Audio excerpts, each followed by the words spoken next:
the UN Environment Program.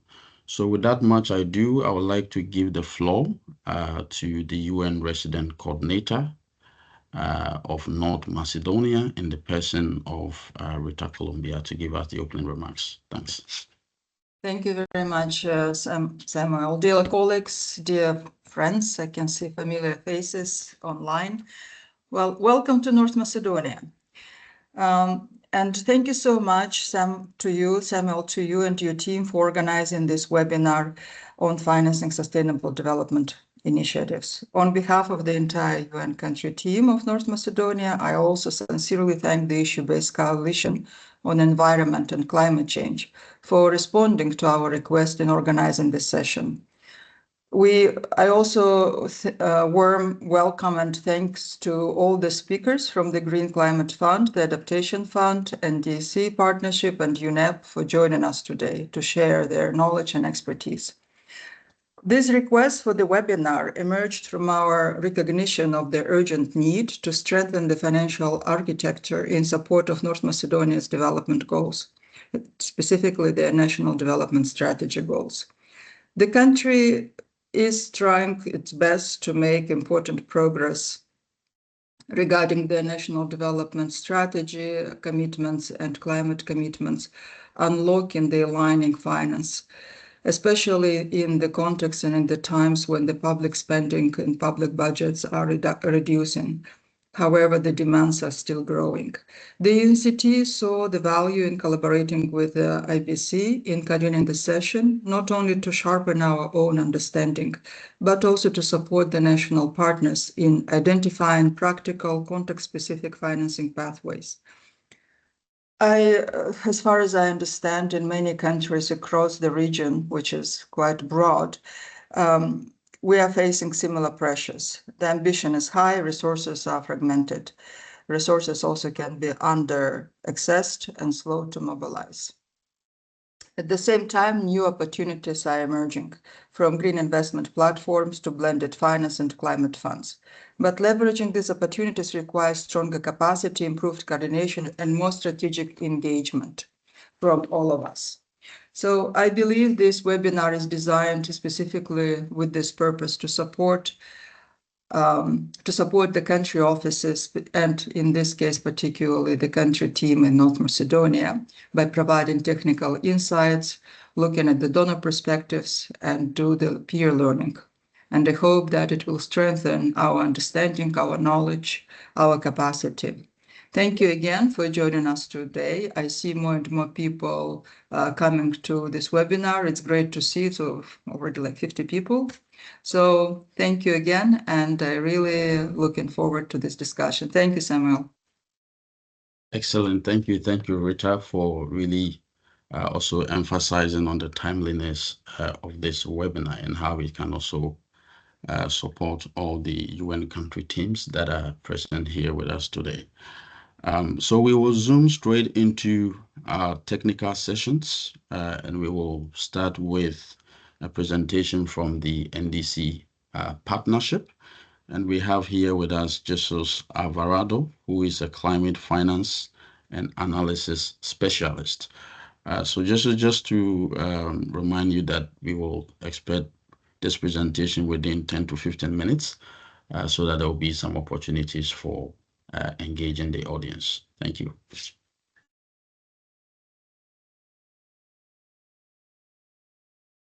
Sorry, you are muted. Can you hear me and see the screen? Yes, please go ahead. Awesome. Awesome. Thank you very much. And it's a great pleasure to be here, especially presenting the NDC partnership offer on climate finance, and in particular, the climate investment planning and mobilization framework. So just as a quick introduction, NDC partnership is a global coalition of developing and developed countries, and also implementing and developing partners, gathering key stakeholders from the demand side, on the side of countries, and also on the supply side, on the side of financiers, MDBs, and also technical assistance providers working on climate finance. So to align efforts NDC partnership launched its finance strategy, essentially outlining a series of 8 support services going from high-level capacity development support, efforts to improve enabling environments, private sector engagement, all the way down to matchmaking projects with financiers. But to align this, one specific offering is central to this effort, that is around developing NDC finance strategies. And for this, we actually joined efforts with the Green Climate Fund to launch the Climate Investment Planning and Mobilization Framework. This framework, it's an effort to, on the one end, transition from or help countries transition from approaches whereby we were focusing on a set of isolated projects into a more programmatic approach to climate finance mobilization. And the idea is that we tap on both public and private finance sources. In this regard, actually, we developed this framework as a menu of options for countries to understand what the support offer is available, what the gaps are, and how they can go about navigating the investment planning process. So for this, our new website has been launched a few months earlier this year, and essentially the idea is that this helps countries navigate their process on the basis of their level of ambition, priorities, and also progress along the way.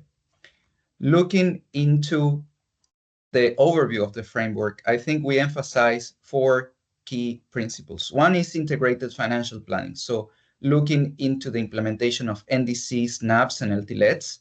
So thinking about short-term, sort of 2030 to 2035, vision to also long-term, looking into LTLETs for this. On the other point, it's also important to emphasize the development of coordination and implementation capacities.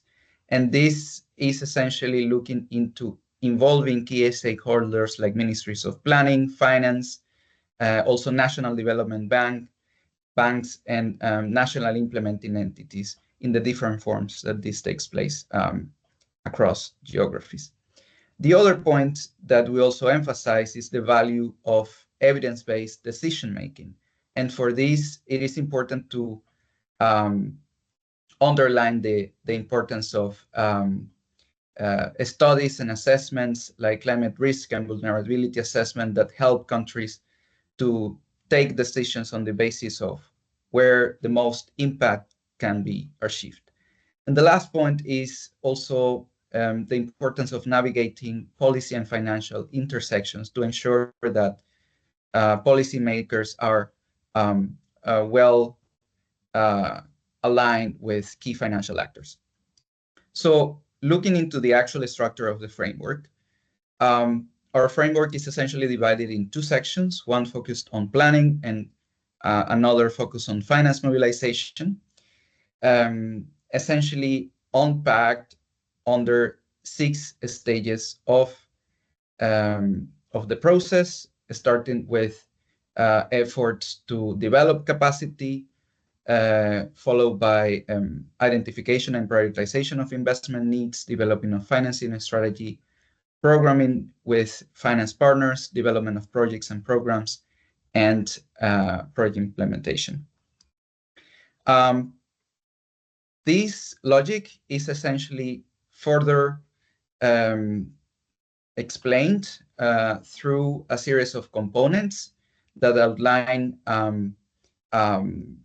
an idea of how or what elements should be considered under each stage, what outcomes are countries expected to achieve as a result of following this sequence, and also the support that is available to help countries navigate this process. And the fact, I think it's important to underline that in spite of the fact that we have a sequential outline, here right now shown in the screen, each country is at different stages of their investment planning process, and there are instances where countries have actually advanced in one specific stage, but are lagging behind in a different one. So the idea here is to really use this framework as a menu of options to see how countries can advance their process, but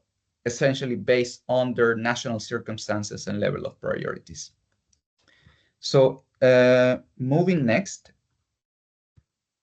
we essentially focusing on the planning side, we have a stage 1, focusing on capacity development. And here we really zoom in into developing the institutions, the mandates, and the expertise needed at the national level to really plan and mobilize finance. We also focus on stakeholder engagement. So everything ensuring that the right stakeholders are in the table in the process of formulating the plan, and also in the process of receiving the funds later down the line when countries reach the finance mobilization stage.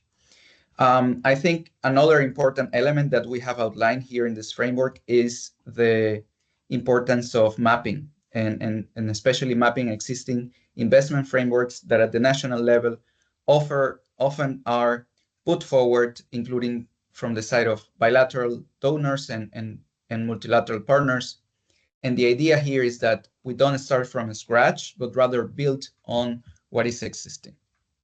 The other point is on mainstreaming climate into national planning and national goals.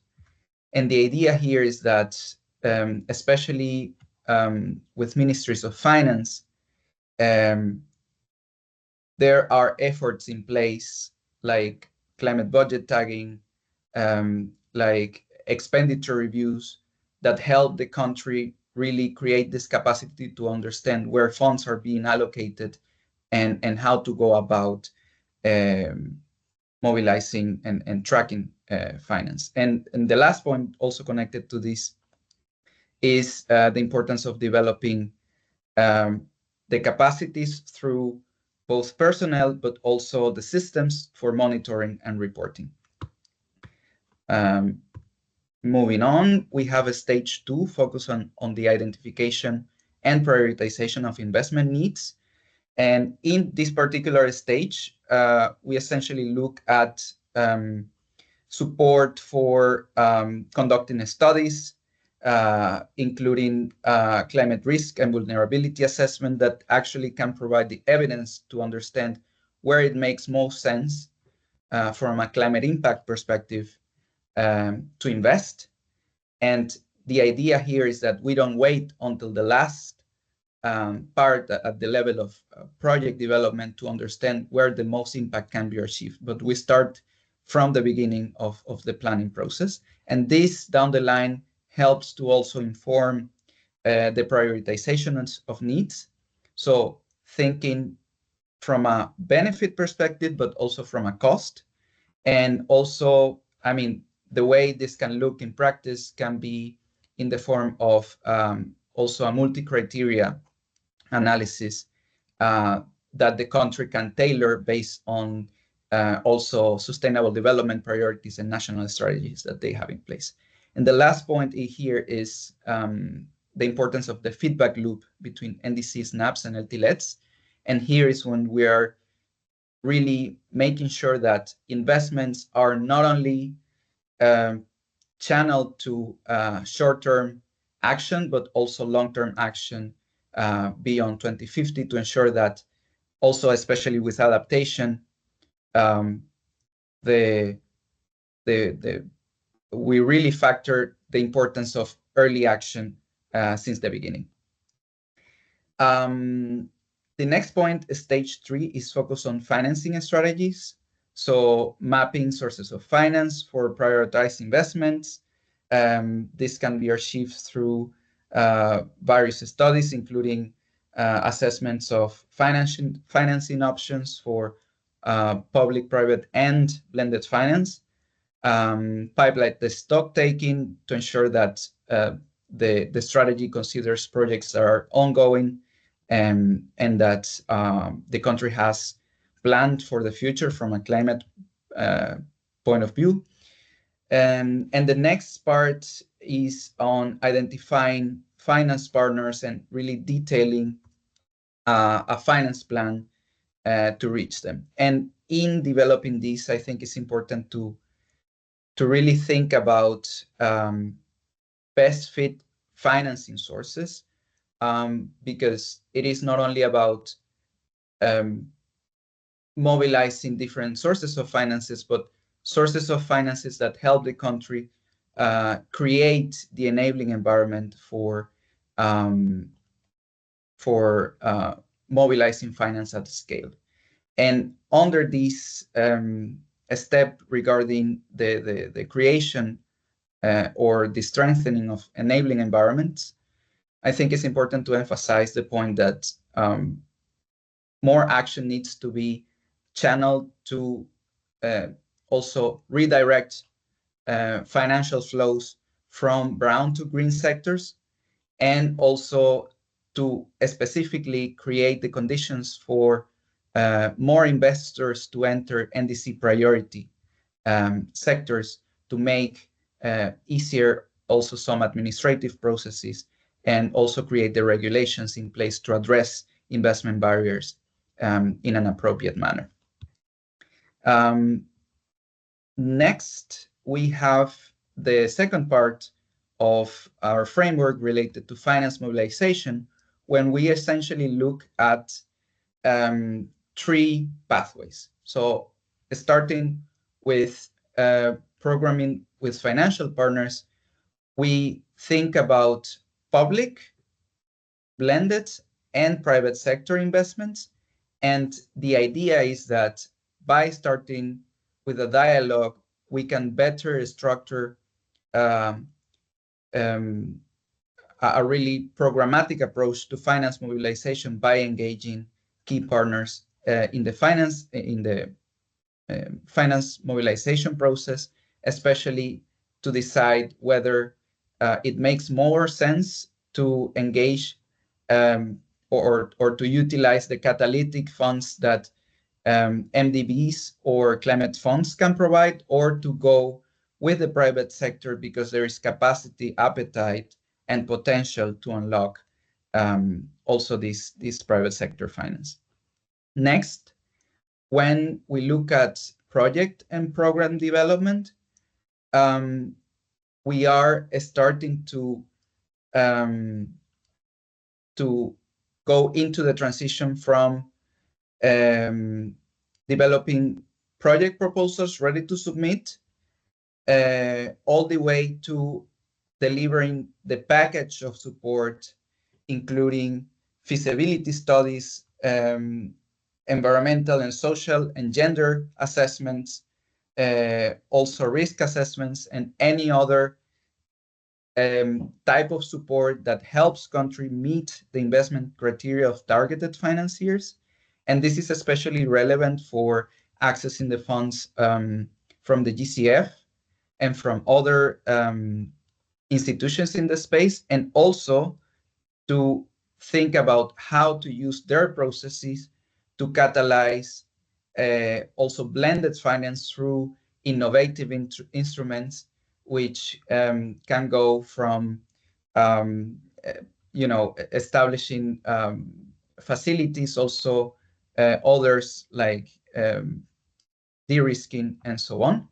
And under stage 6, we essentially look into project and program implementation.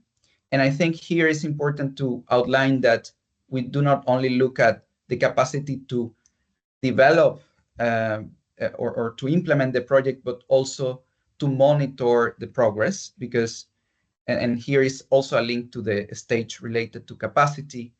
There needs to be capacities in place that allow us to know where we are advancing, what the gaps are, and really report on the progress. So just to wrap up, this was a very quick overview of the stages of the framework. Really 6 stages that summarize in a very succinct manner the components, the outcomes, and the support that is available through our institutions, and more can be accessed through our interactive platform, climateinvestment.ndcpartnership.org, and you also have the QR code in the screen. Through our website, we have unpacked these stages further, also have really curated a list of resources, guidance, and examples of countries that have advanced some of the stages outlined in the framework. And I think it's important to look into this as an effort that we can all benefit from. Over to you, colleagues from UNESCO. Thank you very much, Justus. I think this is really great because it helps really build the evidence that can support development of climate finance projects. Audience, if anybody has a question, please feel free to either put a message in the chat, we can read it out, or please just open your mic and speak.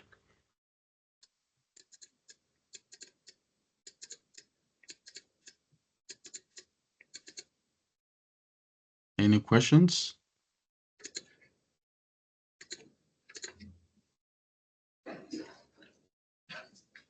Well, maybe I'll be happy to go first. Just as I think if you look at the different stages, I mean, where we're trying to build the evidence, on climate change so that you can make a strong case, define the entry points for, project development.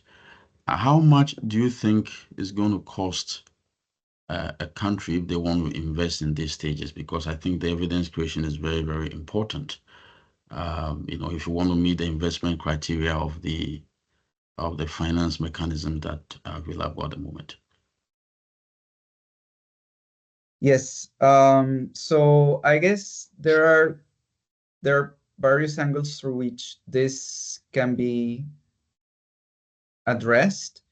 On the one side, many countries, especially in recent NDC submissions, are trying to put forward the cost of NDC implementation in the NDC submission itself.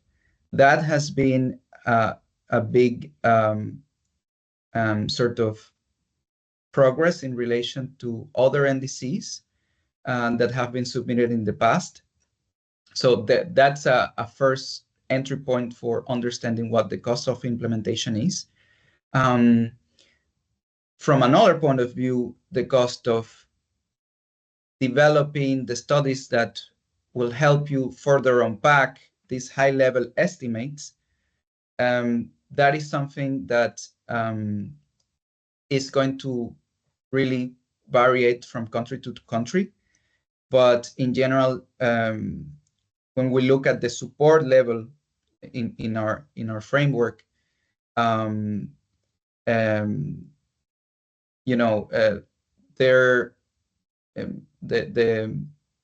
cost varies if there is already in place a climate risk and vulnerability assessment, if this is having a coverage across the country or for a specific area within the country.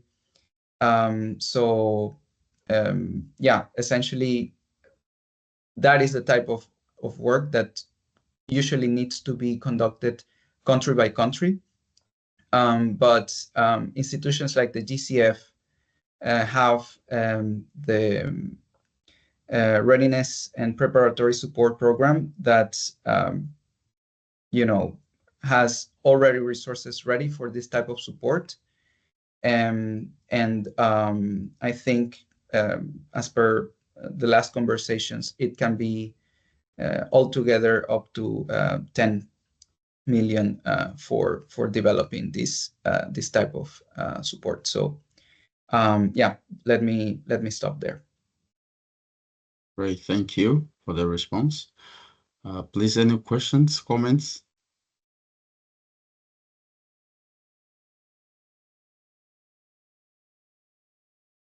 Okay, so I believe that the presentation was very well taken, and I personally take that this can be a very fantastic opportunity for countries that want to invest in this, and I'm sure you and colleagues here have bought into the idea, and as part of our support mechanisms to helping countries mobilize climate finance, this obviously is a framework that can be used.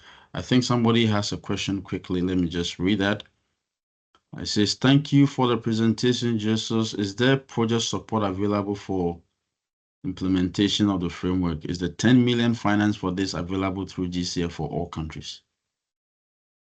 Yes. Okay, good. Great. So I think we will have our next presentation. And this, in fact, it sets the scene for the presentation from the Green Climate Fund. And I believe that some of these questions can also be addressed. And so the next person to present is my very good friend, Bapon Fakrudin, who is a senior specialist and, in fact, one of the top voices on water and climate change.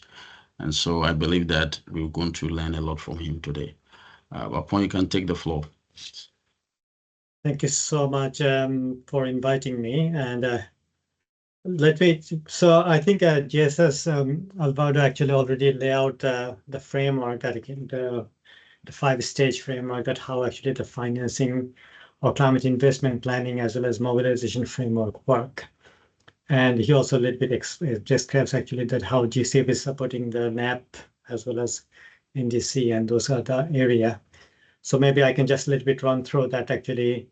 Sometimes the metrics is different for each of those financer. And then if you understand the metrics as well as how the framework work or theory of change works, you can actually able to package those proposals quite easily, either into water sector, energy sector, food security, that doesn't matter. As long as you understand the climate financing, vertical climate financing, as well as the modality, and then how you need to address those climate action and paradigm shifts, that is actually quite important. So just maybe moving forward, as I just mentioned, that we are a country-driven organization, so where actually we provide this readiness program. And just to clarify here a little bit on the readiness for programming, which is actually GCF provides some catalytic financing. So country can access up to $4 million for 4 years as a readiness fund, which is for their capacity building. And part of that $4 million, we expect that actually the country will be able to package some good high quality proposal that could come to GCF for large finance access. And then other than that, you can also access additional $3 million for a NAP development, which actually a little bit the GSS was able to actually describe the modality of NAP or NDC, those kind of area. And then also there is also additional funding for as a NDA or new DEA, as an access entity. You can also take $1 million for your own capacity building. So those are different catalytical financing available through the GCF programming to ensure that actually we can create some greater climate impact as well as capacity building. We are also an open partnership organization, which means we are a second due diligence agency. We work through our partners. Right now, I think we have more than 200 partners in our accredited entity whom actually bring the project with us. And one of the most unique feature for us is actually we provide a very flexible financing. So we have all sort of instrument that could actually create a market opportunity as well as de-risking the market. And as a high risk taker, so that allow us also to attract the market and private sector engagement.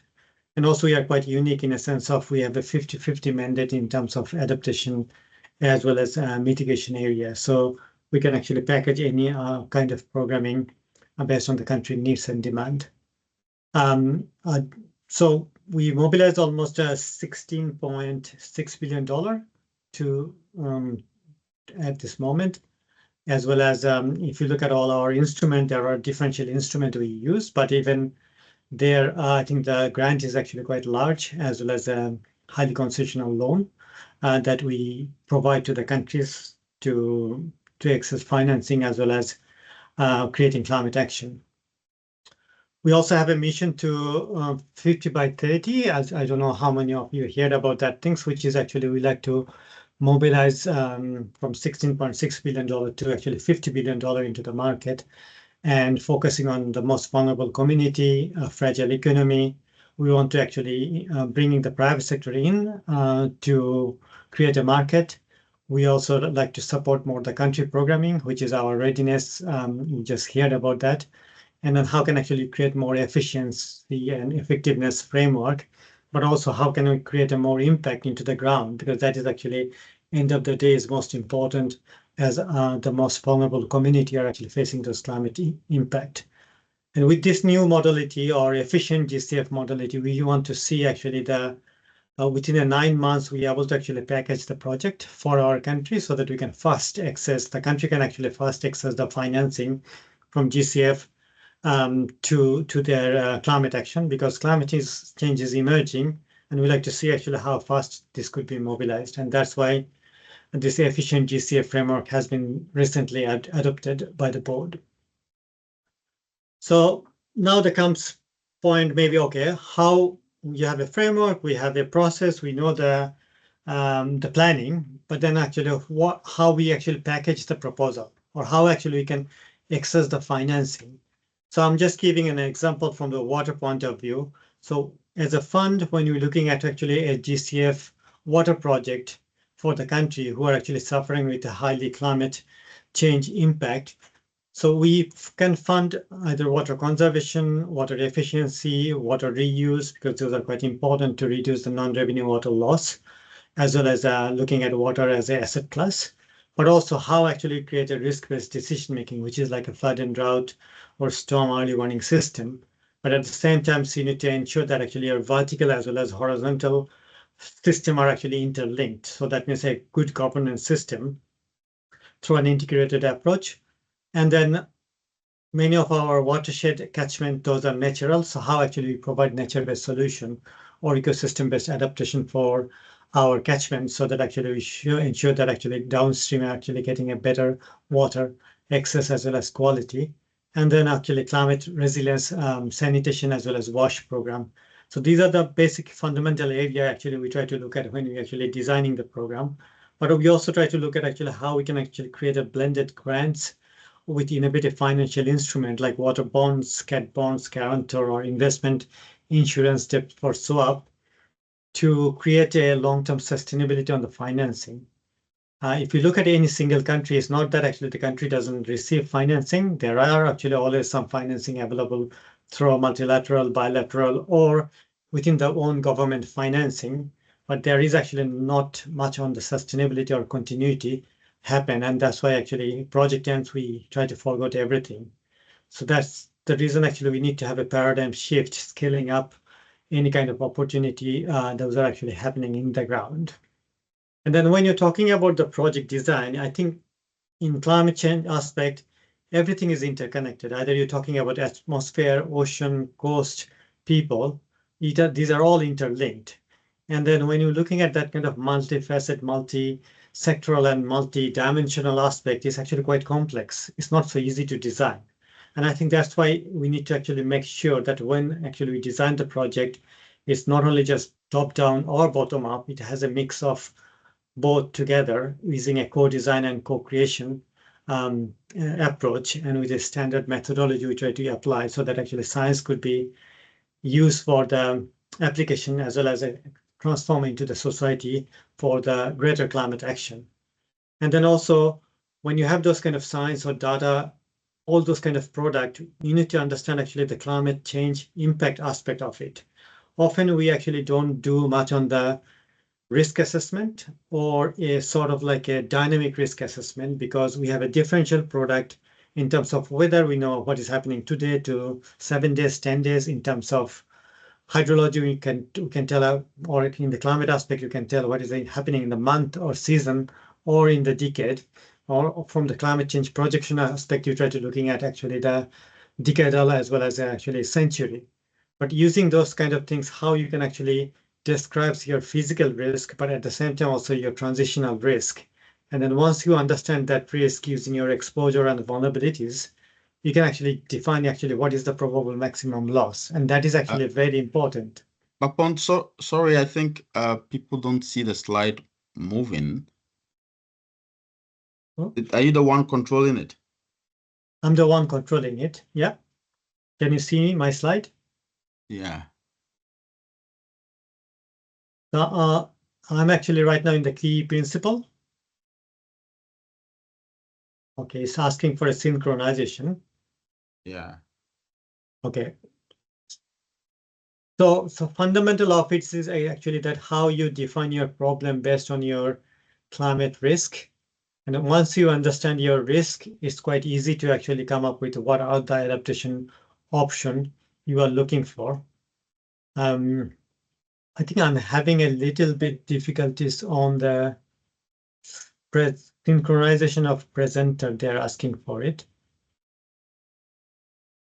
I think I'll not. This would be my last slide as well here. So when you're looking at the GCF financing side of it, it's giving an example again for the water. We like to look at actually the water as an asset class, so that actually you try to look at these are actually a valuable asset, and you should be efficiently use those kind of things. And then we also provide that innovative and fit for financing, so that actually based on actually required financing, you try to look at how that could be work. And then one is water is transboundary is quite important. So how we actually look at those transboundary aspect, but also then how you create those kind of governance framework in terms of agile as well as adaptive water governance. Because unless you adjust your governance systems, it will not actually work. But then we always actually talk about innovation, but innovation also need to be linked with the policy. So how actually you try to create that kind of policy environment linking with innovation. And then lastly, to look at actually a circular water economy, so that actually it could actually do a sort of revolving or a continuation of the project in a more scalable way. And then finally, if you like to come to GCF for a financing, because each of the financer has their own metrics, which is they call it what are the investment criteria. And then in that investment criteria, GCF actually follows 6 investment criteria, which is impact potential. Obviously, any project that comes to GCF, you need to ensure that how it creates a climate impact in terms of adaptation, number of beneficiary, in terms of mitigation, how much actually emission is reduction. Then we try to look at actually the paradigm shift in terms of what are the innovation you're bringing, but at the same time, what are the scalability and long-term sustainability you're looking for. And the third is a sustainable development goal. How many of those things actually covering under the 17 goals? But any GCF project that comes to GCF, it needs to have a recipient need. So that means you need to provide those stakeholder engagement and need-based solution. And then it needs to have a country ownership, which I think the Alvaro actually clearly messaged that actually your NAP need to be addressed the climate change risk or climate change priority sector, so that actually you can actually then further design actually where actually you're going to go for accessing those financing through NDC, NAP, and National Development Plan. And then finally, you need to ensure that actually the investment that you are actually looking for, what are the economic and financial benefit is actually bringing. So that means efficiency and economic development, economic efficiency and effectiveness is quite important for any project that like to GCF country could like to access the GCF financing. I think that's overall the modality of the financing accessing financing from GCF. But I'm happy to answer any question you may have. Over to you. Any question, please? Great, thank you very much, Bapon. That was an excellent presentation. Audience, do you have any questions? or comment for Bapon?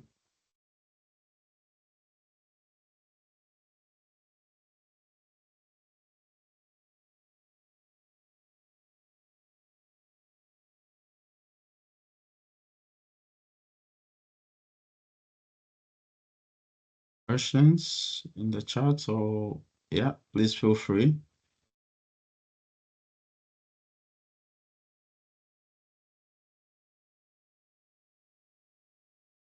Okay, so maybe Bapon, for my own curiosity, I'll ask you about the efficient GCF, because I think many people are of the opinion that it takes 3 years and staff to be able to get a project developed and approved. So if you can really rehammer on that, on that 9-month that you mentioned, whether this is being piloted or it's something that is sure to happen. Thanks. It started actually from December.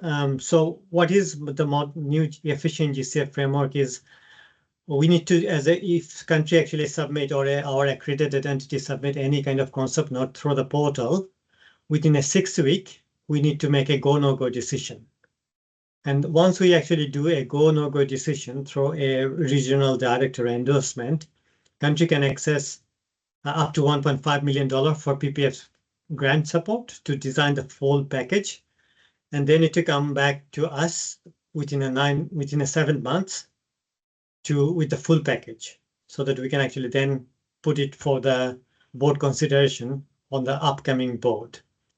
With the efficient, in the past, we had a lot of challenges, like when we receive a concept note, we couldn't able to actually remove that from the pipeline. So either it's a good quality or bad quality, you need to actually live with it. And that was a big challenge. Is actually, you may see actually some of the concept note maybe in the pipeline more than 5 years, 6 years, and there is a lot of complaint. So I think with partnership, with the discussion with the countries, we're able to actually clean up those kind of pipeline, streamline, more realistic manner, and try to do together that how we can actually fast track those kind of programming in a more efficient way, so that if the project is not actually fit for GCF investment criteria, we can say upfront that this is not going to work. And because we also like to see a certain transformative and paradigm shift into the programming and scalable programming, because our finance has a different purpose. Each vertical finance has a different purpose, like adaptation fund, JEF, and GCF, SIF. So there are 4 financer. We have also a coherence and compliance frameworks where we can actually try to look at actually collaboration as well as compliance with the other financing. But as we have our own kind of mandate as well as metrics, so we try to do through this efficient GCF frameworking.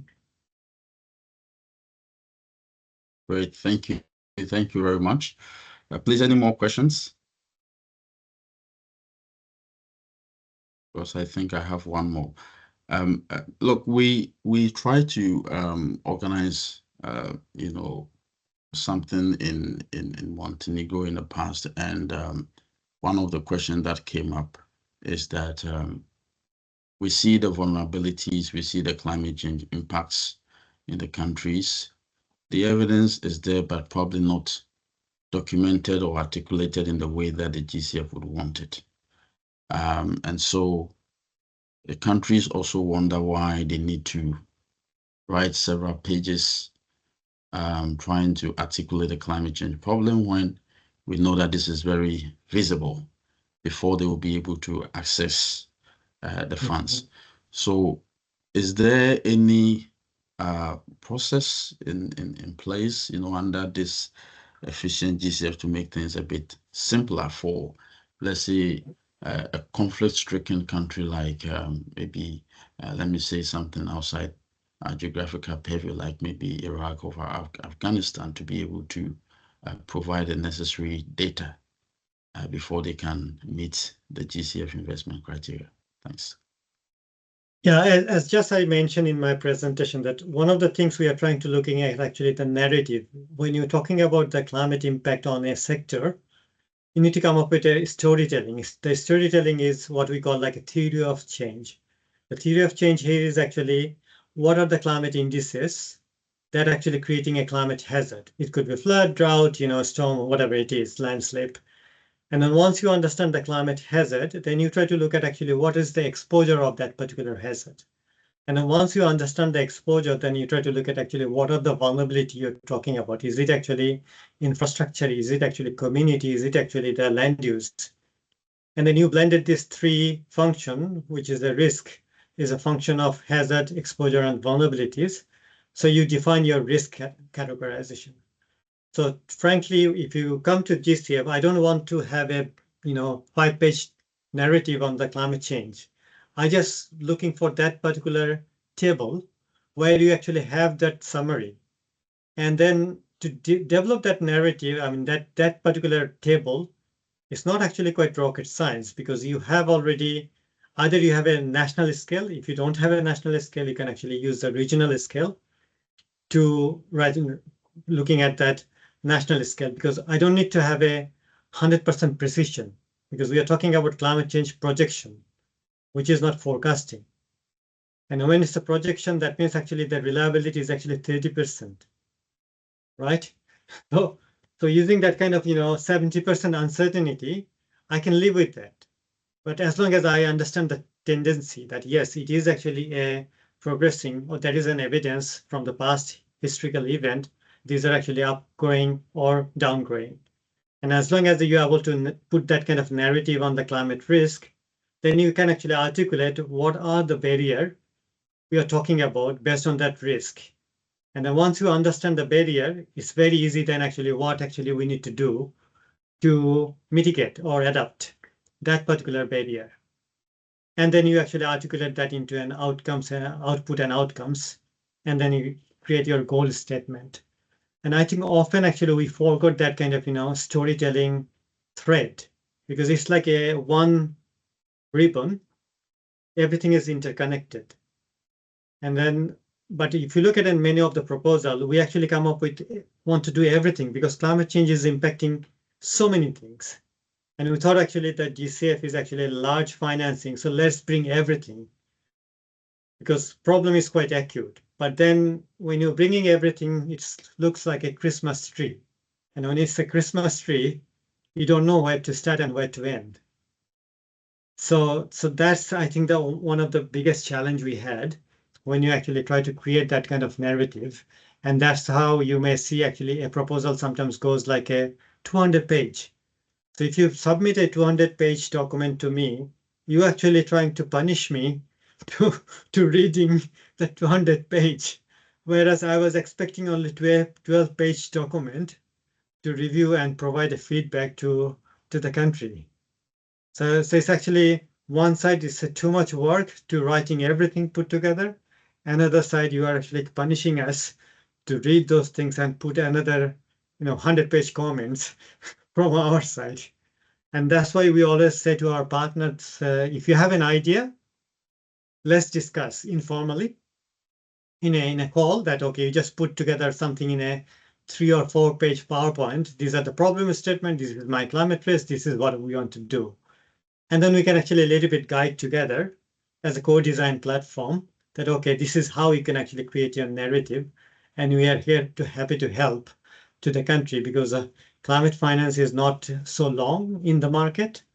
And it has it always has difficulties to understand how to create those kind of narrative, because this is not like other development finance or other bilateral finance proposal.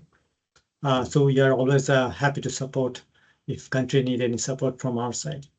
Thank you. Excellent. Thank you. Thank you for that. I think this really also calls for maybe a follow-up, discussion on what constitute the essential elements, in developing a project coming to the GCF. Thank you. Thank you very much. We truly appreciate this discussion.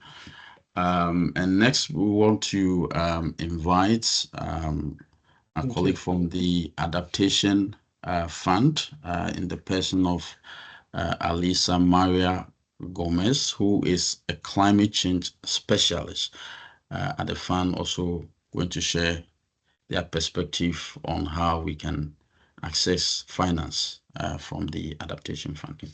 Alisa, if you are online, you can take the floor. Hi, good morning. Yes, I'm here. Great, thanks. Give me a few seconds to share my screen.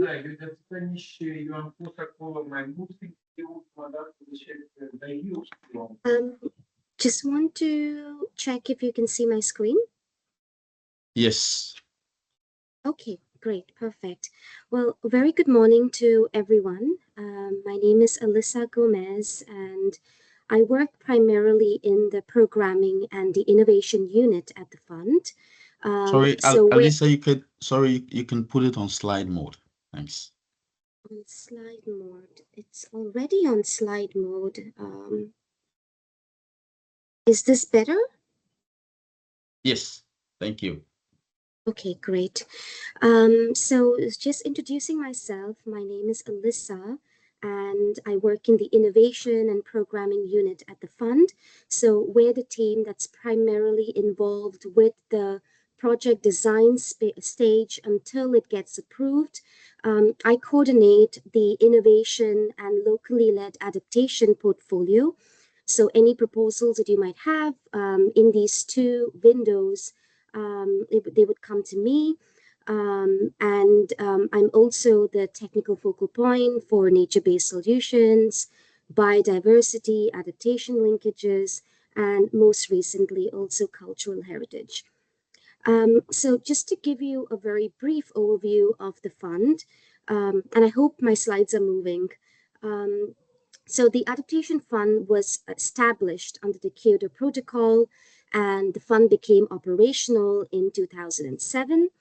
Some of the first projects were approved in 2010, and since then we've come a really long way with a portfolio that's over 1.3 billion. So a quick overview of the way the fund's various pillars and the theory of change of the fund. So the fund supports adaptation primarily. That's the mandate of the Adaptation Fund, with the key focus on strengthening ecosystems, strengthening the most vulnerable communities impacted by climate change, and enhancing livelihoods. These could cut across various adaptation sectors, but the primary goal and vision of the fund is to enhance adaptive capacity. The fund's work is set up around three main pillars, and these are action, innovation, and learning and sharing. And most of the fund's funding opportunities are situated within these various pillars. But the pillars also thematically speak to themselves. For example, we're constantly learning from the portfolio as it's developing, and this then feeds into enhancing our processes. We collect lessons on various sectors and various types of projects, and these again feed into the review criteria, for example. So there is this conversation among the three pillars of the fund. And furthermore, there are cross-cutting areas that cut across all the work of the fund. And promoting locally led adaptation is one of the key areas that the fund has been focusing on since its inception, but more so in a targeted manner now through new funding opportunities.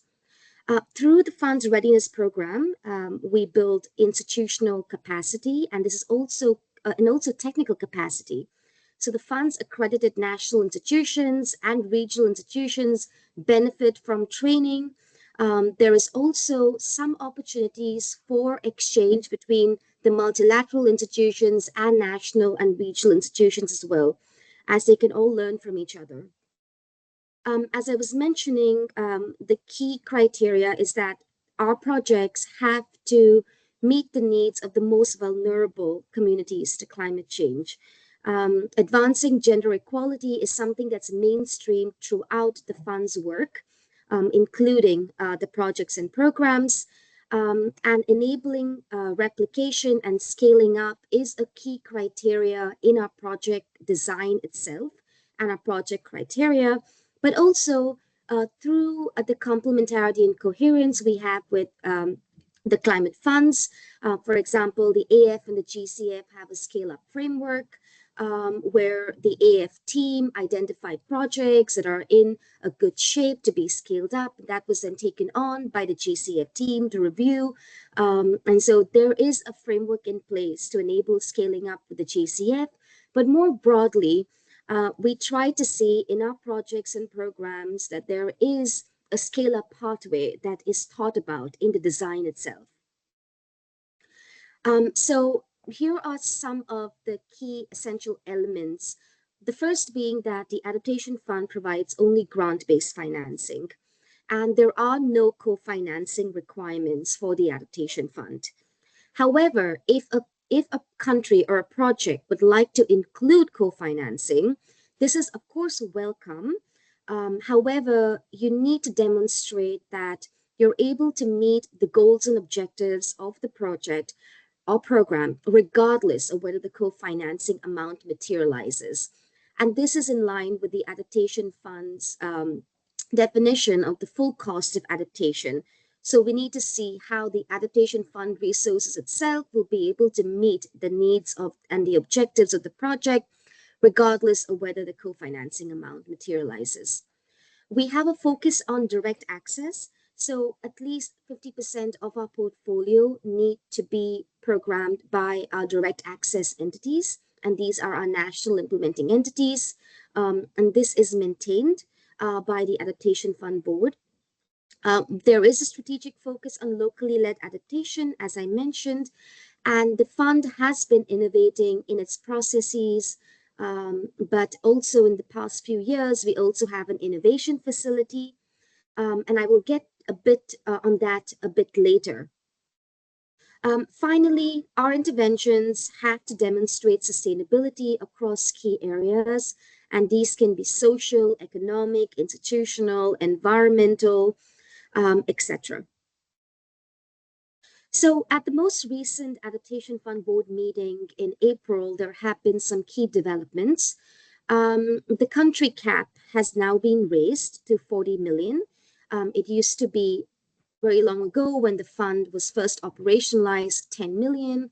It was subsequently raised to 20 million, but now each country has a country cap of 40 million.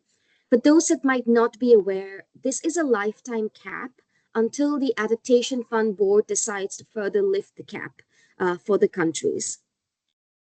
Furthermore, the size of single country projects can now be up to 25 million per project or program. So this is again a very new development. There were a lot of thought gone into raising this figure from 10 million to 25 million. And a lot of it was done based on consultations with countries, where ensuring that keeping in line with currency exchanges and other requirements, this amount of 25 million is something that's more amenable for countries. Lastly, the regional project size is also increased from 14 to 30 million. And this applies to our regular projects, but also the locally led adaptation regional projects. So here is a snapshot of the various funding opportunities available. As you can see that we've mentioned here what type of accredited entity can access which part of funding. The part that is within the country cap is only the first row, actually. The single country projects are the ones that are within the country cap. Everything else is outside of the country cap. So your regular regional projects, the locally led adaptation regional projects, the single country LLA, innovation small, large, the accelerators and the aggregators, etc.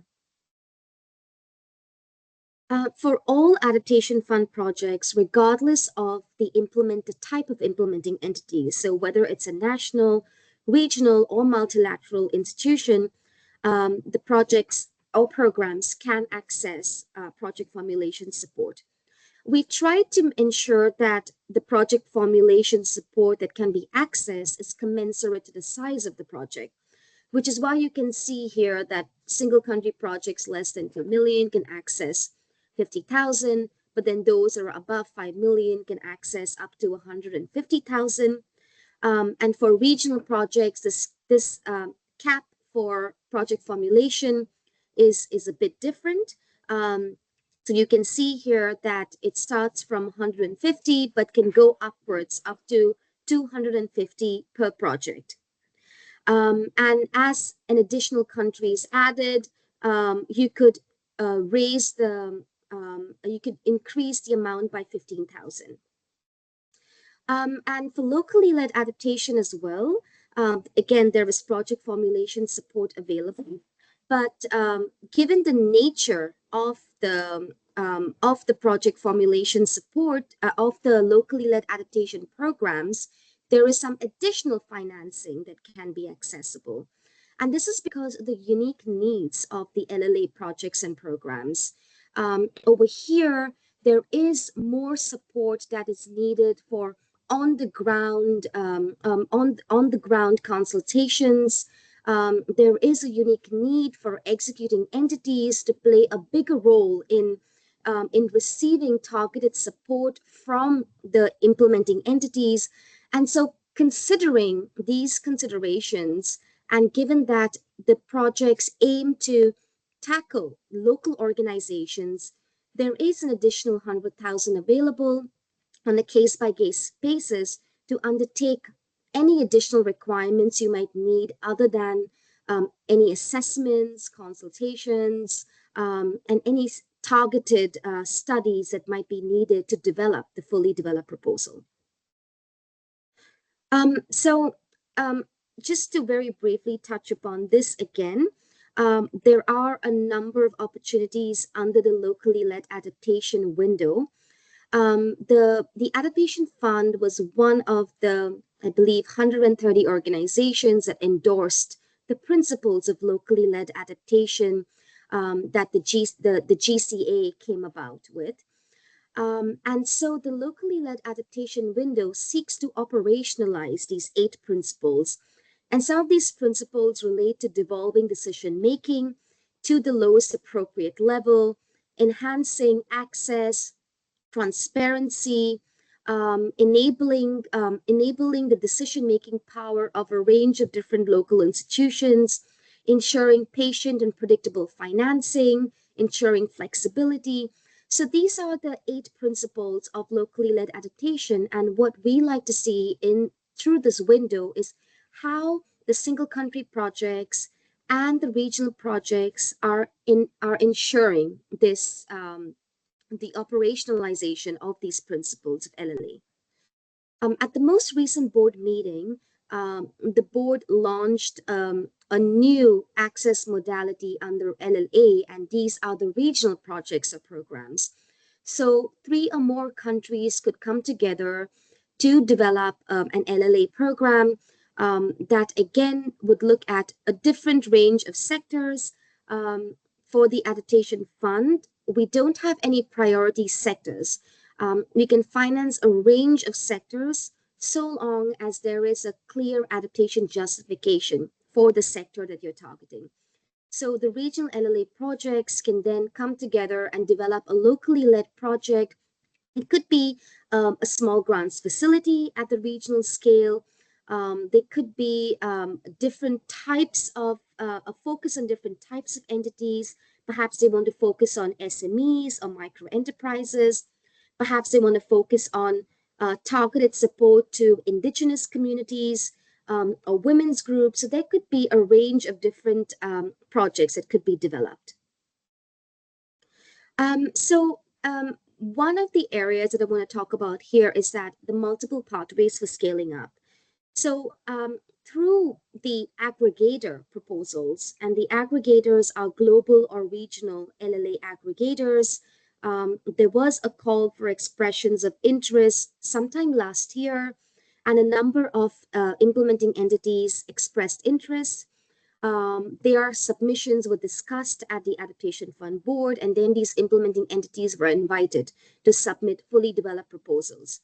So a number of these aggregator proposals that are global in nature would target smaller organizations within the country. If there are successful small projects that could be scaled up, they could potentially be scaled up by the single country locally led adaptation window. And the same applies for regional projects, that if there is a possibility for scale up within the adaptation fund itself from a small grant coming out of an aggregator or coming out of a regional project, that could be scaled up by the single country window. Similarly, if there were interesting examples coming up from multiple single country projects, they could be scaled up by the regional LLA window. So there are multiple avenues for scale up within the fund itself, but of course, there's of course an added benefit of accessing resources from outside the fund through our sister funds or any other funding sources. So here is a snapshot to give you a flavor of what are some of the LLA aggregator proposals that are currently under development. These are all implementing entities that have been invited to submit fully developed proposals.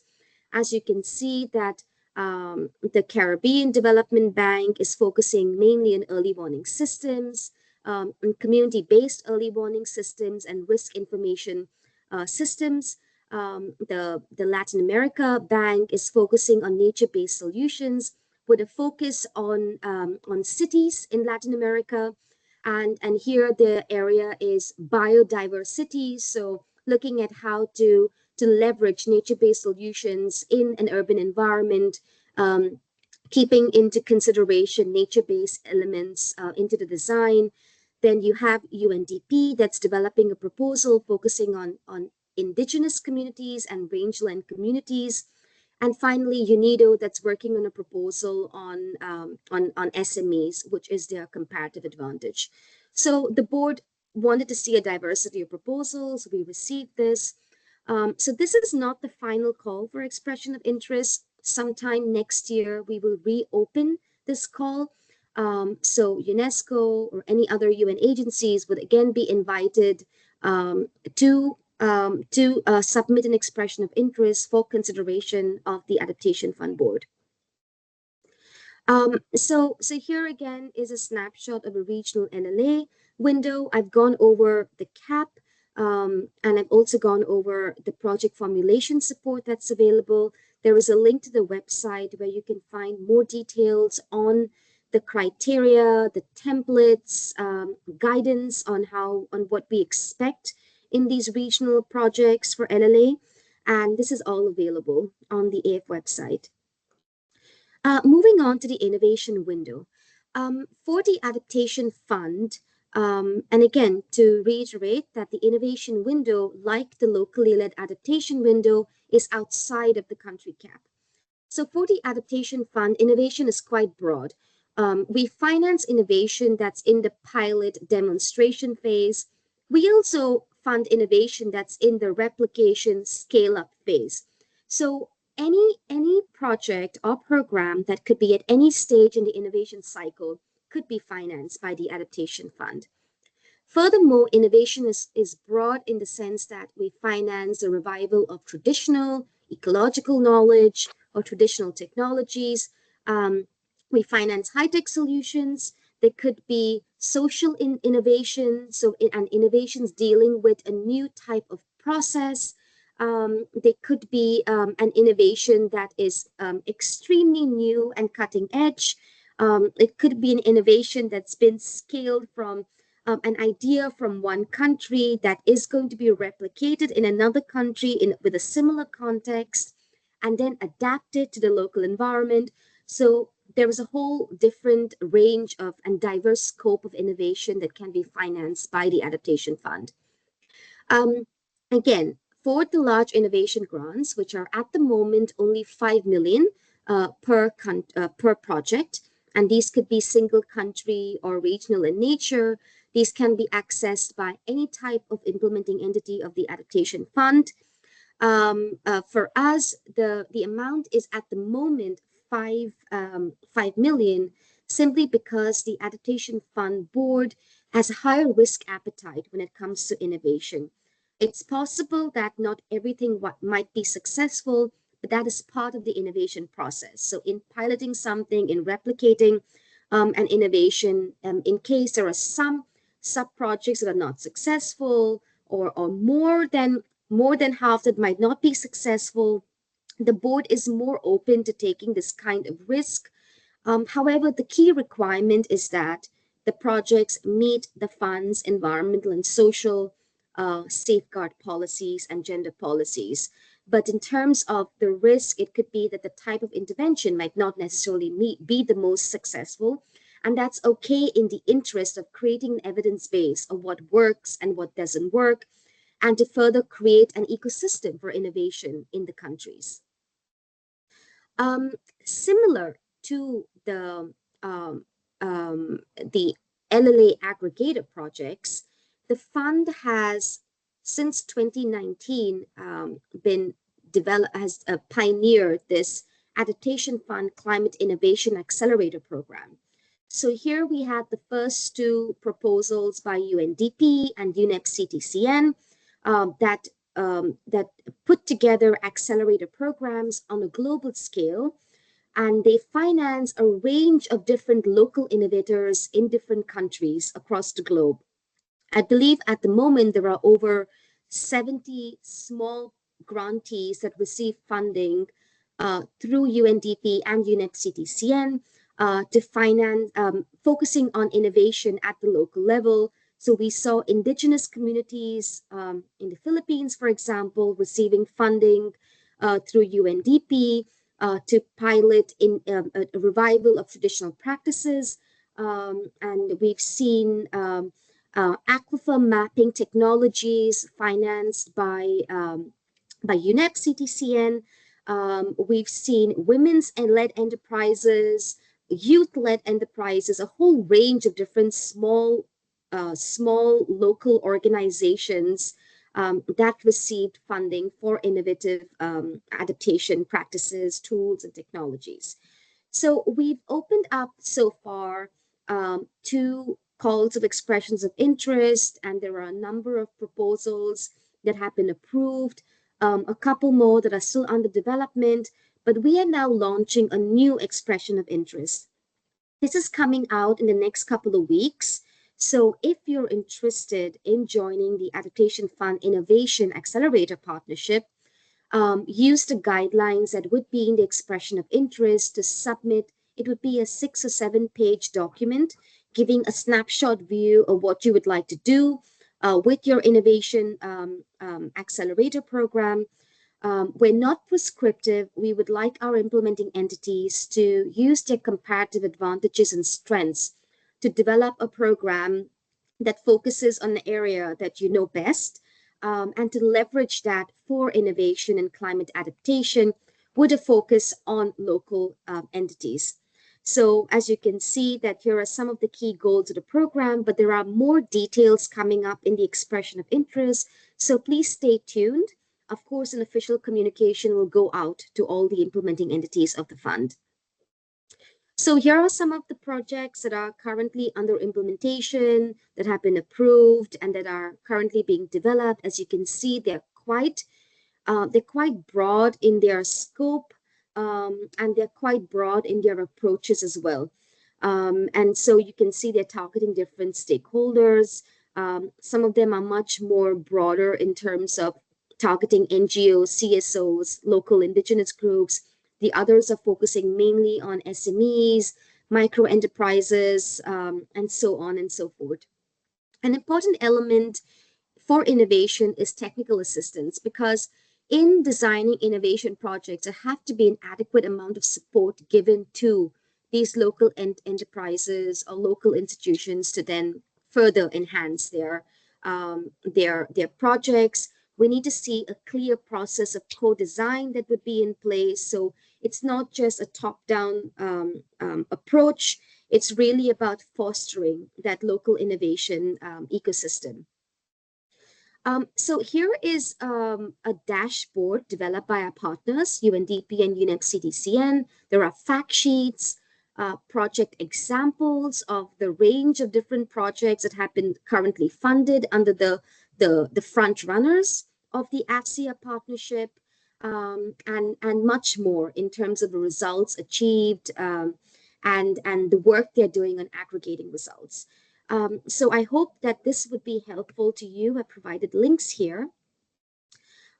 Very briefly going over the submission process, the Adaptation Fund accepts proposals on a rolling basis, and all the technically cleared proposals are taken to the 2 board meetings that take place. There's one coming up in October of this year and another one next year, sometime in April. And so when you submit a proposal, you should receive a response from the coordination teams, depending on which window you're applying to. And you should receive a response within 1 day. If not, feel free to reach out to us and say, hey, we haven't heard from you. Have you received our proposal? There are 3 weeks that the Secretariat takes to review the proposals, and then you are given 3 weeks to address the comments. And this goes on, so on and so forth, until the proposal is technically cleared and ready for approval at the Adaptation Fund Board. So as you can see that we accept apologies for proposals. the interruption, Alisa, but we're at time now, so I kindly ask you to wrap up quickly to allow enough time for the next speaker, please. Sure. So this is my last slide anyway. Just to very briefly mention that there is a rolling submission process, and as I was mentioning, we submit the proposal to the board biannually, and only technically cleared proposals. We accept proposals all throughout the year, except for a freeze period that takes place just before the board meeting, because at this point we are developing documents that are necessary for the board processes. Well, and with that, I end my presentation, and I will stop here. Thank you for listening. Thank you very much, Alisa, and apologies again for the interruption, but we have a couple of more interventions. Thank you very much for this comprehensive and fully up-to-date presentation, including many interesting things, including on the locally led adaptation and opportunities at the subnational levels, and also super important for everyone to be aware of those latest developments, including the latest call for proposals this month. So I am Sam's colleague from the IBC Environment and Climate Change from its core team. My name is Marika Palosaari. I work as a program coordinator at UNEP, and I will facilitate the rest of this webinar today. It's my pleasure now to introduce to you my colleague, Catherine Teotogatos. She works at UNEP's Chemicals and Health branch.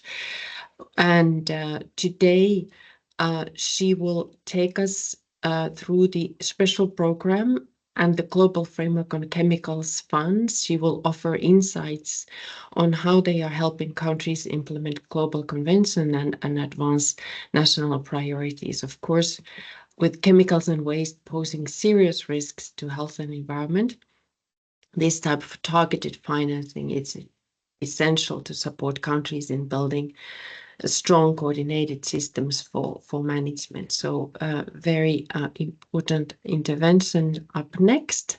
And I hand over to you, Catherine. The floor is yours. Thank you so much. I hope you're hearing me clearly. Good morning, and thank you very much for the opportunity to participate in this webinar. I think it's a subject that's very important and of growing importance on the financing side. As Marika has said, I will be talking today not about climate, but about the related area of chemicals and pollution action.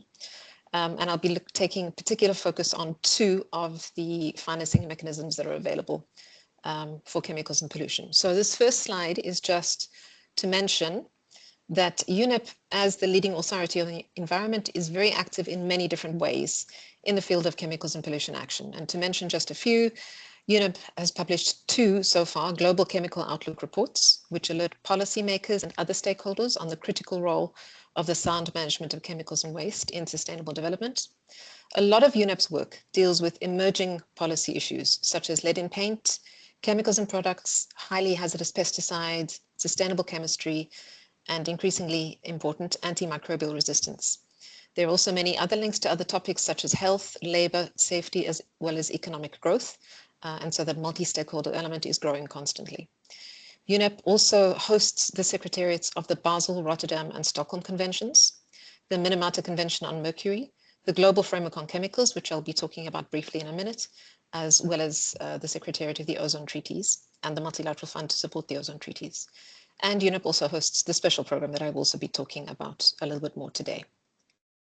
So on the next slide, just to mention that there are several funding mechanisms dealing with chemicals and waste that are either hosted by UNEP or closely linked to it. The largest funding mechanism in the chemicals and waste area is the Global Environment Facility, or the GEF, which I'm sure everybody is familiar with. And UNEP is an implementing agency for the chemicals aspect of the GEF mandate. Part of the GEF mandate is to provide financial support for implementation of the Stockholm and the Minamata Conventions. And in addition to that, the GEF has other funding streams related to chemicals and pollution action that have grown significantly over the years through to the 8th replenishment. The 9th GEF replenishment, which will define the funding priorities for the next 4 years, is currently under development. Just also to mention that the Minamata Convention on Mercury has its own funding mechanism. It's called the Specific International Program that provides support to their parties to implement that convention. And then there are other funds available through, for example, the Multilateral Fund under the Montreal Protocol, dealing with ozone issues, as well as targeted funding under the Basel Convention. So today, what I will focus on are the Special Program on Institutional Strengthening and the Global Framework on Chemicals Fund, or the GFC Fund, both of which are aimed at achieving the safe and secure management of chemicals and waste.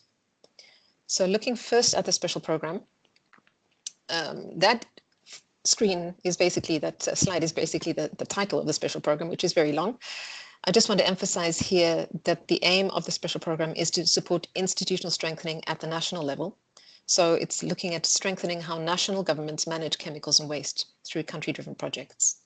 On the next slide, just a bit of background. The Special Program was established by the United Nations Environment Assembly in 2015 to provide financial support at the national level for institutional strengthening projects that aim to enhance the implementation of the Basel, Rotterdam, and Stockholm Conventions, as well as the Minamata Convention, SAICM, as it used to be, and now the Global Framework on Chemicals.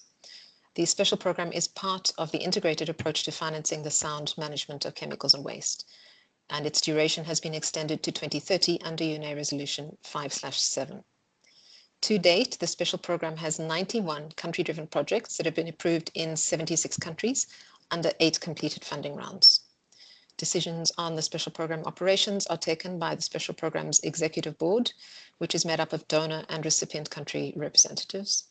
And the trust fund is much smaller than the funds that you've been dealing with this morning. It currently stands at around 35 million, close to 36 million US dollars, with these funds coming from voluntary contributions from primarily European donors plus the USA. So the slide that you're seeing now shows you the total amount committed under approved projects to date at about $23.9 million, broken down by region in the bar chart in the top left of the slide. And this amount includes 8 projects that have been provisionally approved under the most recent funding round, subject to the availability of funds. I want to mention that our country projects usually have a budget of between $250,000 or $275,000 and exceptionally up to $500,000. There is a requirement for co-financing in Special Program projects, which so far amounts to around $12.6 million through the 8 funding rounds. And the countries that can apply for funding are developing countries, with particular attention to the needs of least developed countries and small island developing states, as well as countries with economies in transition.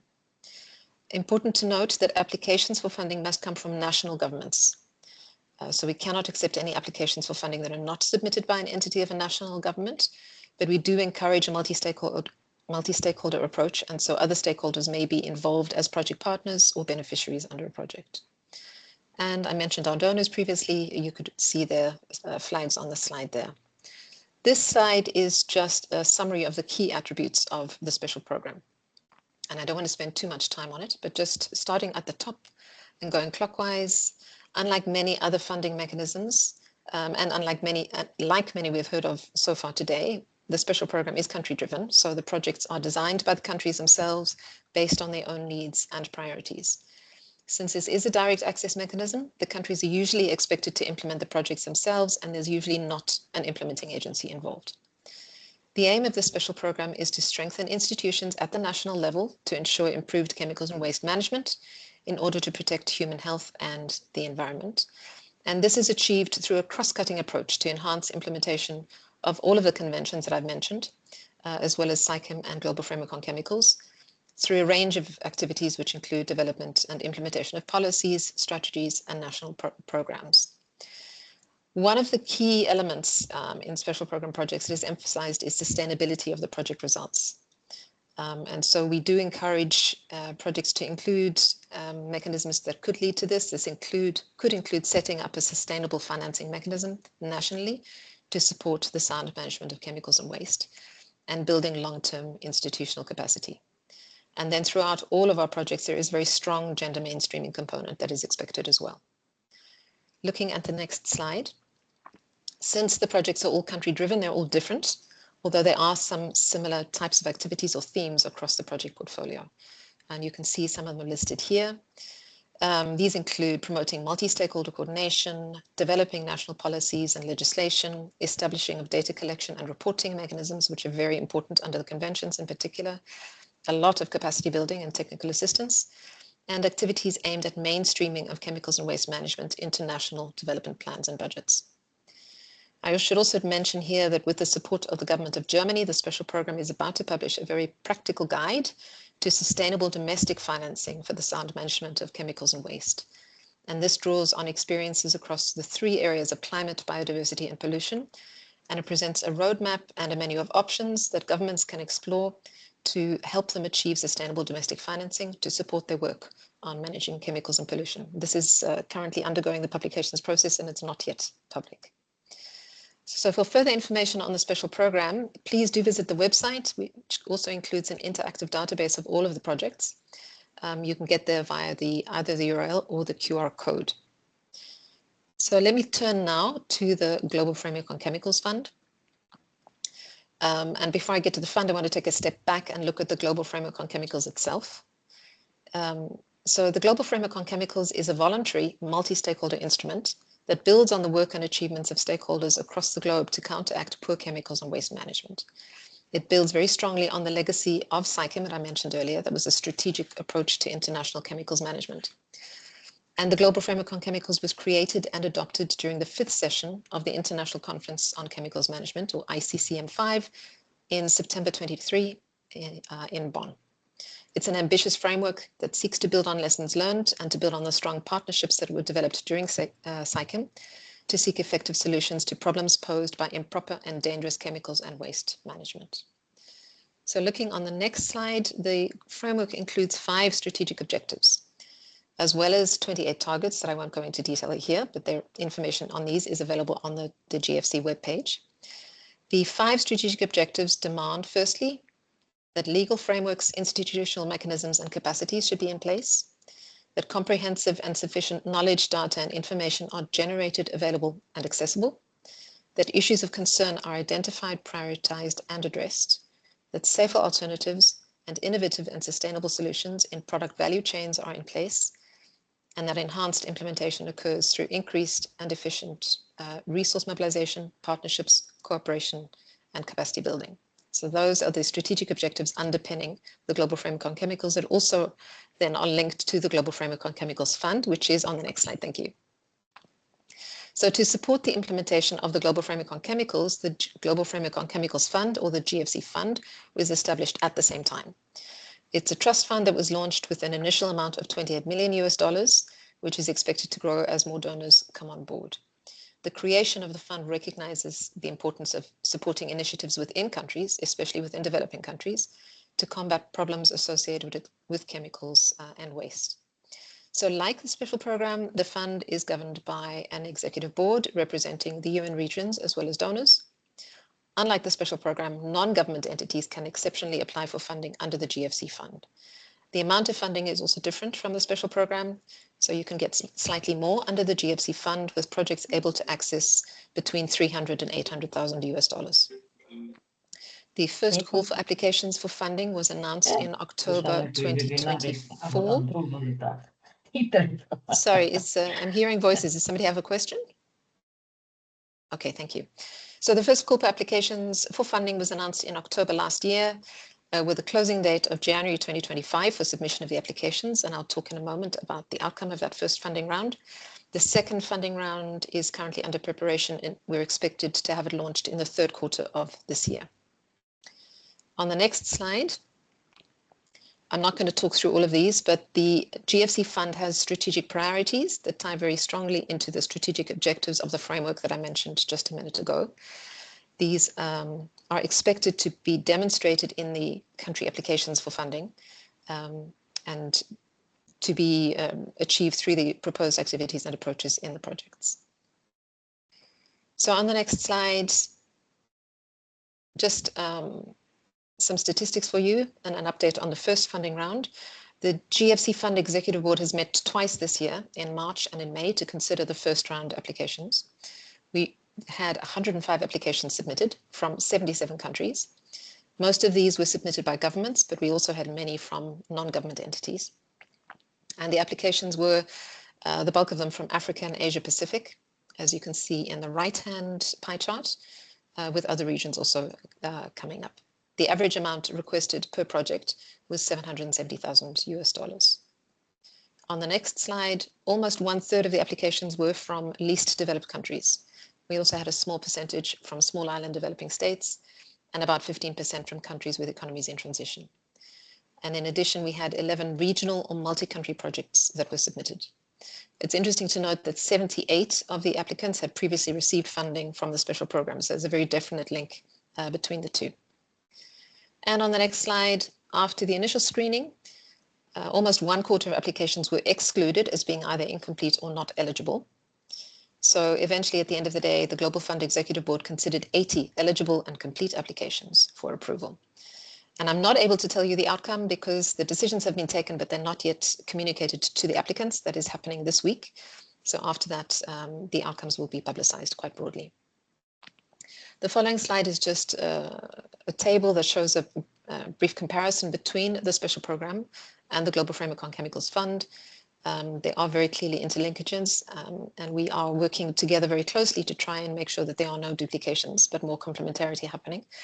But perhaps the most significant things to mention are firstly eligibility. As I've mentioned, under the special program, we can only accept applications from national governments, whereas entities other than governments are able to apply under the GFC fund. And the other bigger difference is the amount of funds available under the special program, up to exceptionally a maximum of 500,000, but usually closer to 275,000, while the GFC fund can go up to 800,000. I have 2 more slides and then I'm done. This next one is just to acknowledge the support of the donors. I'm sure as with you as well, we couldn't do the work that we do without their support. And finally, the last slide is just some contact details. In case you do want to reach out to us, please feel free if you want information on either or both of these 2 funding mechanisms for chemicals and waste management. So I'll stop there. Thank you very much, and I'm happy to take any questions. Thank you, Catherine. Thank you for this presentation covering the special program and the Global Framework on Chemicals Fund. I think we can take a few minutes now for questions, if there are any, to Alisa concerning her presentation on the Adaptation Fund, which was also a very rich one, or to Catherine on what she has presented on the chemicals funding opportunities.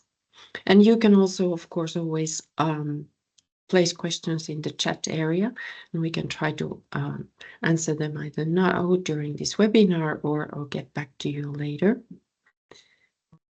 Unless I see someone raising their hand, I will move forward with our program. We have one more speaker, and it is my colleague, Rakesh Shaival. He works as a program management officer at UNEP's Climate Finance Unit. In light of the persistent and substantial shortfall in climate finance, particularly from the private sector, we thought that this webinar would benefit also from some insights from UNEP's experience in helping countries to access private finance. And in particular, Rakesh will talk about the Sustainable Climate Action Facility, Through this case study, we hope to demonstrate how these structured approaches to de-risking can help to close the gap and catalyze this much needed private investment in clean energy. So now over to you, Rakesh. The floor is yours. Thank you, Marika. And yeah, it was excellent to hear previous speakers. And I think while they operate at a fund level, I'm going to take you a bit closer to the ground where facilities like ours, one facility that I manage, works on the ground, and you could see how the dots connect. So before I reach there, yeah, just to introduce myself, I'm Rakesh Sejwal, working with the finance unit here in the mitigation branch. And the job of our unit is to enable finance for climate action. Um, I hope you can see my slides. So yeah, to again take a step back and see that the financing gap is about 4 trillion for achieving SDGs, and that's an annual gap, which means 4 trillion every year. So while we have these publicly funded funds out there doing a great job in providing the much required capital, the gap is just much bigger. And that's why the issue is that how can we then bridge the gap. So it's the our answer is what, and what we see is private finance is what would be required to help bridge this gap, and that is where our team sort of works. And the idea is to fill this gap through innovative financing mechanisms. Now, there are a whole bunch of innovations. Not most of these are old. It's not like they're quite new, but the objective, as especially as a UN entity, where we are not a bank, we don't have fiduciary duty to do um, uh, credit lines.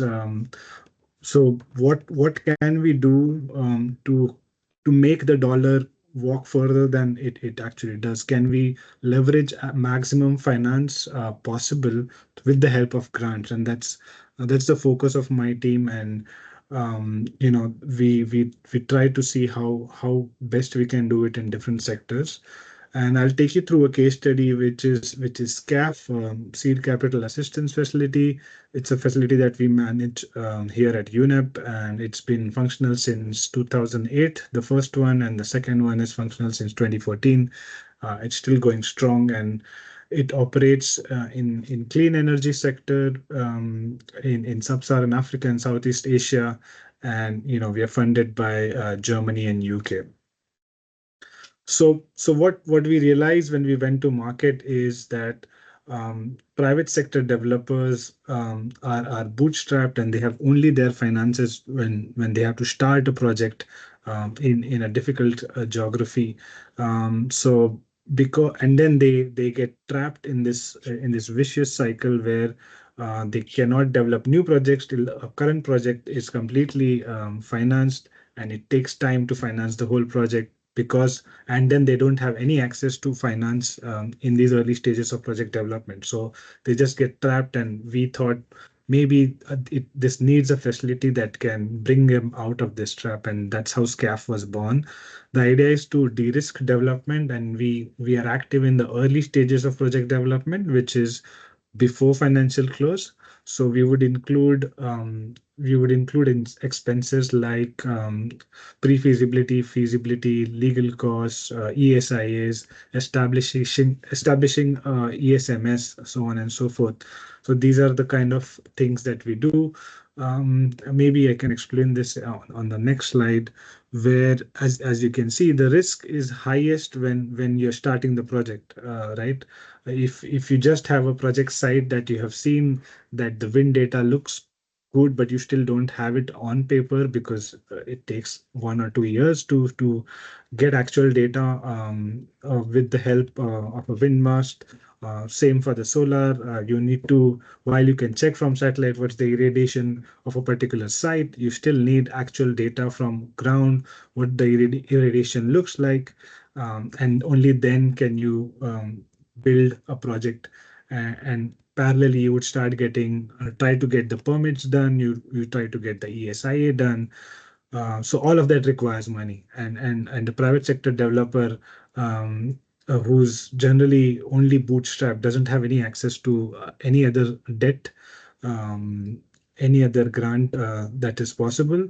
So that's where we come in, and we help them finance these activities for few projects and get them off the ground, and we exit when financial close happens. So it's the it has worked quite well in sub-Saharan Africa and Southeast Asia. And I mean, just to share some numbers, this is the kind of impact we have as of today. We have supported about We are currently supporting about 3.5 gigawatts. 53 projects make up these gigawatts. We're active in 20 countries. We're eligible in more than 60 countries across the two continents. We've created about 25,000 jobs, and the nicest number that I like to talk about is this 5 billion mobilized from the private plus DFIs, I would say. So because because when we put in money, we only put in 50% of the expenses, and at financial close, these developers end up getting more and more investment from the private sector. This number makes a big difference, because it means that we have been able to de-risk a project as well as get huge amounts of financing for clean energy development in these countries. So yeah, that's one example of how we are using grants to make things happen on ground. And I think this has learnings across the board. These are financing instruments that can be replicated in other sectors as well. And I mean, for example, there's a sister facility called Restoration Seed Capital Facility, which is working in landscape restoration, which has the exact same modality, but then it works with project developers who are restoring particular landscape through sustainable forestry, right? So we are also trying to do this across other sectors, but it's still early to do those. And yeah, I think that's my short presentation.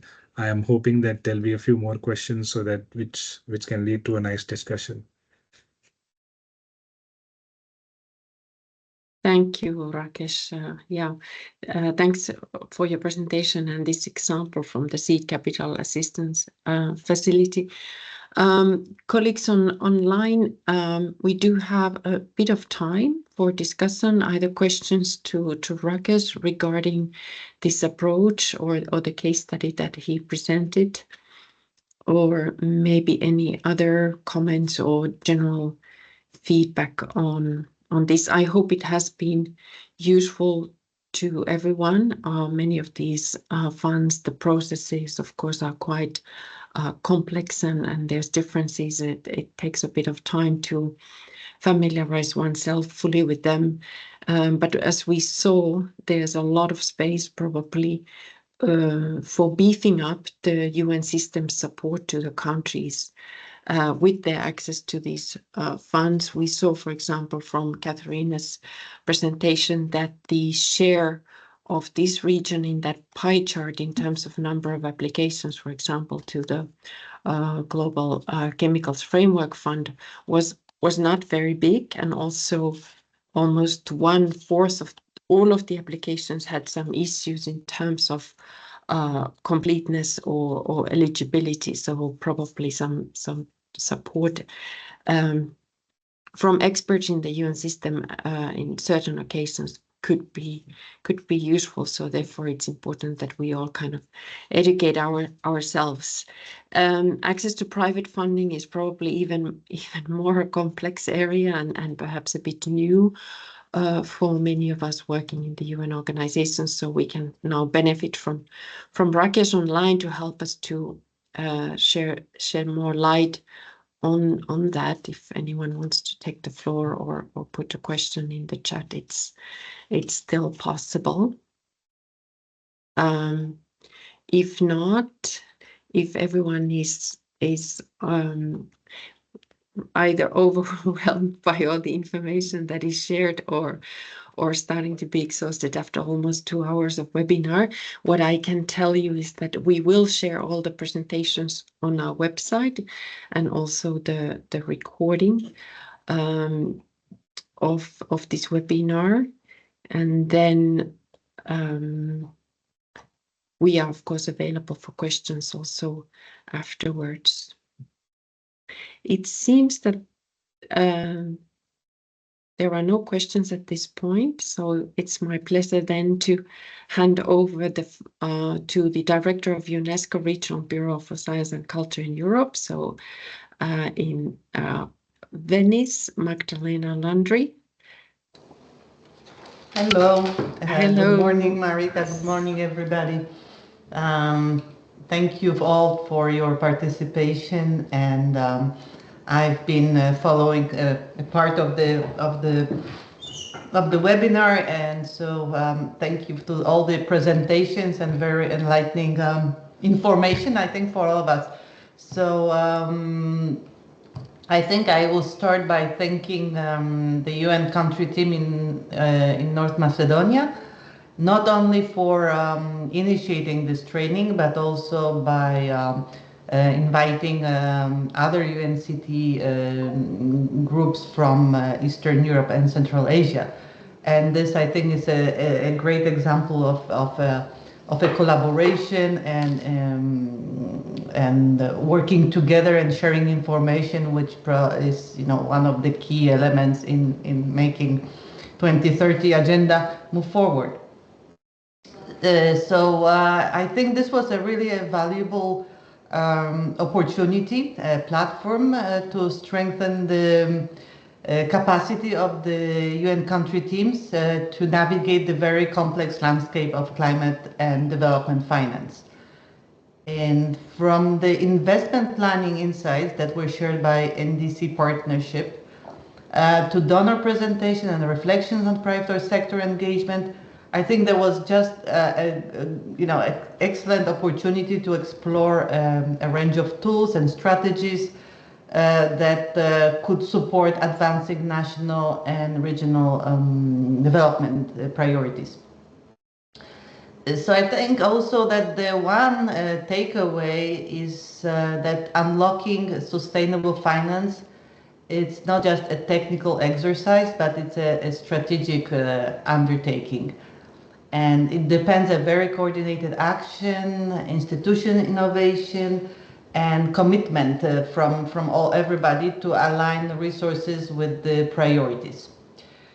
So I think with this, one thing we really have to think about is how to, take this information and how to bring it back to our institutions and ensure that we are all collaborating within the UN system on this, because this would allow us to build a momentum and to shape a development financing architecture that could be inclusive, forward-looking, leaving nobody behind, and obviously moving on again on making progress on the 2030 agenda, and first and foremost supporting our countries in which we are working.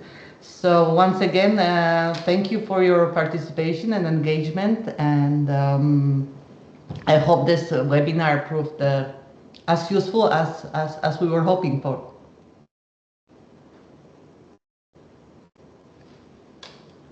Thank you, Magda, and thanks again to everyone also on behalf of the IBC core team. Wishing everyone a nice end of the day.